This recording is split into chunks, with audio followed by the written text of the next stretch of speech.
سورہ علق مکی صورت ہے، اس میں 19 آیات ہیں۔ یہی وہ پہلی صورت ہے جو بذریعہ وحی نبی صلی اللہ علیہ وآلہ وسلم پر نازل ہوئی۔ یہ پہلی وحی ہے جب آپ صلی اللہ علیہ وآلہ وسلم غار حرا میں مصروف عبادت تھے، تو فرشتہ آپ کے پاس آیا اور کہا پڑھ۔ آپ نے فرمایا میں پڑھا ہوا نہیں ہوں۔ اس فرشتے نے آپ کو زور سے پکڑ کر بیچھا اور کہا پڑھ۔ آپ نے پھر وہی جواب دیا۔ اس طرح 3 مرتبہ فرشتے نے آپ کو بیچھا۔ تو اللہ تعالیٰ نے اس صورت میں خالق کی معرفت، انسان کی حیثیت، تعلیم کی اہمیت، قلم کا ذکر اور پھر انسان کی حقیقت بتائی۔ انسان عدم سے وجود میں آیا، پھر انسان دنیا میں آنے کے بعد کیا کچھ کرتا ہے۔ سورہ علق سے ہمیں اسلام کی جو تعلیمی اہمیت ہے، اسلام جو تعلیم کو اہمیت دیتا ہے، اس کا بھی پتہ چلتا ہے کہ سب سے پہلی جو وحی آئی اس میں بھی تعلیم کا ذکر تھا، پڑھنے کا ذکر تھا، قلم کا ذکر تھا۔ اسی طرح نبی کریم صلی اللہ علیہ وآلہ وسلم نے غزوہ بدر کے موقع پر بھی ان قیدیوں کو جو تعلیم یافتہ تھے ان کے لیے یہی سزا مقرر کی، فدیہ مقرر کیا کہ وہ پڑھنے والوں پڑھنا لکھنا سکھا دیں۔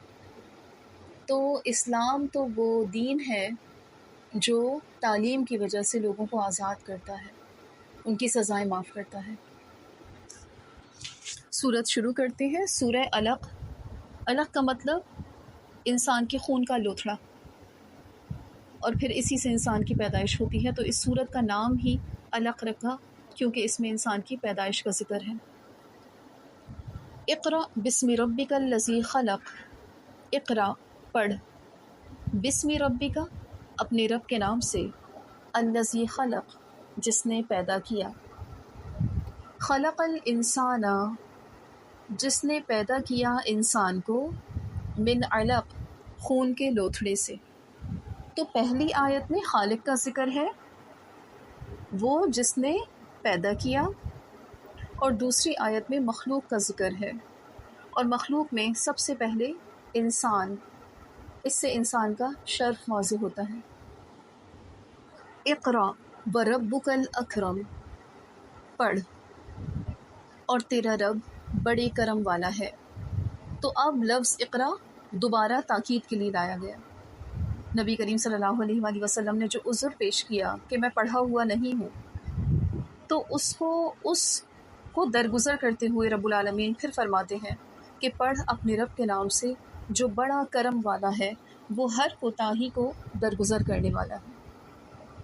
الذی علم بالقلم، الذی اللہ وہ ذات ہے، علم جس نے سکھایا، بالقلم قلم سے، قلم کے ذریعے علم سکھایا۔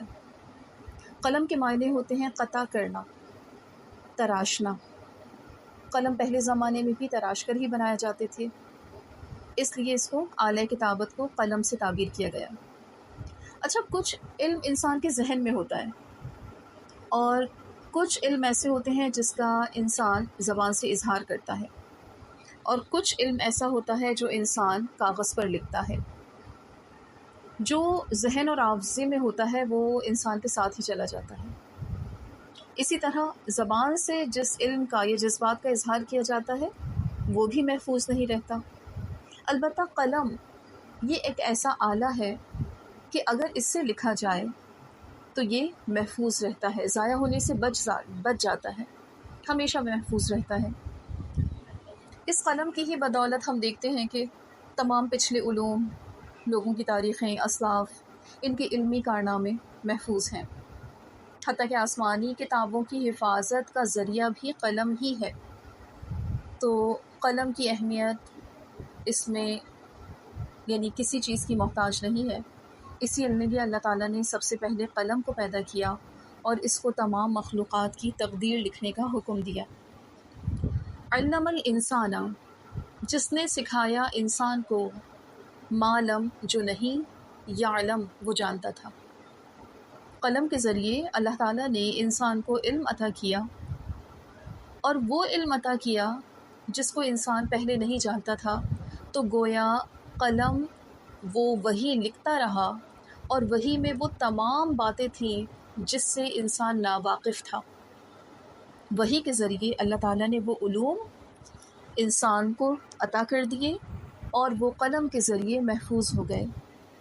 مثلا انسان اپنی پیدائش سے پہلے کے حالات نہیں جانتا تھا، اس کے ساتھ آگے کیا ہونے والا ہے وہ نہیں جانتا تھا، اسے زندگی کیسے گزارنی ہے نہیں جانتا تھا، اسے لوگوں کے ساتھ کیسے پیش آنا ہے، مخلوق کے ساتھ کیسے پیش آنا ہے، کون سے اس کے رشتے ناتے ہیں، کیا کھانا ہے کیا نہیں کھانا، کیا پہننا ہے، کس سے بچنا ہے، کون سا کام کرنا ہے کون سا نہیں کرنا، یہ سب اللہ تعالیٰ نے قلم کے ذریعے محفوظ کر دیے، اور انسان کو وہ ساری باتیں بتا دی جس سے وہ ناواقف تھا۔